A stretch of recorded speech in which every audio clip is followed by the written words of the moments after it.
And staying on the topic, here's why India buys so many weapons from Russia. Because Moscow has some good offers. Their latest is fighter jets. Specifically, Russia's Su-57 fighter. This is a plane. It's a fifth-generation fighter jet. It is a contemporary of America's F-35 and China's J-20. Trump is keen to sell the F-35 to India, which is why Russia is sweetening the deal. They're not selling the jets off the rack to India. They are giving a so-called Desi twist. What does that mean? For starters, these jets could carry Indian-made missiles, meaning less foreign reliance. We can fit Indian missiles on the Su-57. Secondly, Russia is reportedly open to technology transfer. Now, as you know, a fighter jet is a complicated machine. Only the designer and manufacturer know how to maintain, repair, and operate it. But Russia could share some of that knowledge with us. Again, that means less reliance on others. And finally, co-production. Russia is apparently open to making the jets with an Indian company, even private sector ones. If that happens, it will create jobs in India. The question is, will New Delhi take up this offer? Our long-term goal is to build a homegrown stealth jet. In fact, that project was approved only last month. The first prototype is expected to be ready by late 2029. The jets will be inducted only in 2035. And that is the issue. China has already deployed fifth-generation jets. Reports say they could sell these planes to Pakistan as well. If that is the case, India needs a temporary fix. Enter Russia's Su-57. It is just half the cost of the F-35, plus you get technology transfer and Indian missiles. But what about the quality? Well, this is where things get interesting. The F-35 is the more widely deployed fighter jet. The US has produced more than 1,000 of these planes. And the Su-57? Only 42 planes have been made. Russia needs money to crank up production, hence the sweetened deal to India. Now, if you think about it, things have come a full circle. Because the Su-57 was supposed to be a joint project. India and Russia signed the agreement in 2007. They were supposed to build it together. But in 2018, New Delhi pulled out. The project was taking too long to implement. Plus, Russia was reluctant to share some of the technology. As a result, India walked out. 7 years later, both sides could be back together. Of course, a lot has changed in this time. Russia is at war right now. Their first priority will be fighting Ukraine. So can they spare the resources for India? Of late, they've not been able to do that. Some deliveries of the S-400 system have been delayed. India bought 5 of these systems in 2018, 5 S-400 systems. 3 have been delivered so far.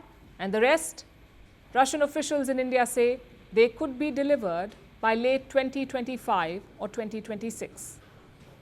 We heard about that the S-400 was performed very efficiently during the recent situation between India and Pakistan. To my knowledge, the contract for the delivery of the remaining S-400 units is going to happen according to the schedule. I think it's 2025, 2026. Delays are a major concern, but so is over-reliance. In 2009, Russia made up 76% of India's arms imports. By 2024, that was down to just 36%. India now buys a lot more from the US, France, and Israel. And this is not about abandoning Russia. This is about diversifying, about getting the best deals, which is also why India buys 38% of its oil from Russia. That too is diversification. Now, coming back to the fighter jets, India will have to keep 3 things in mind. Number 1, time. China is fast-tracking the delivery of its jets to Pakistan. They could be handed over by late 2025, that is later this year, or early next year. In which case, India will have to take a decision soon.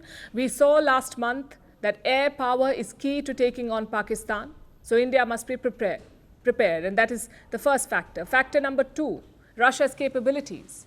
Yes, they have offered a sweet deal, but don't forget why the deal is so sweet. Because Russia needs this more than India does. And finally, factor number 3, America's reliability. Some Western countries are worried about a kill switch on the F-35. What's a kill switch?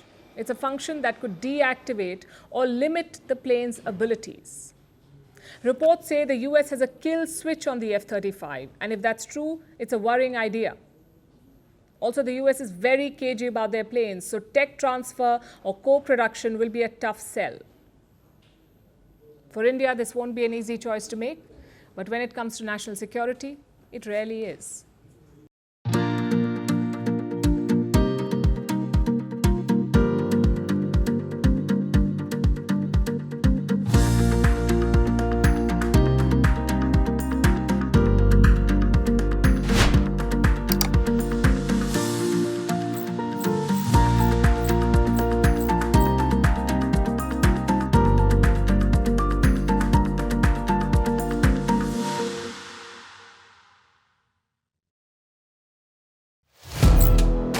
Firstpost now available in 9 languages on YouTube.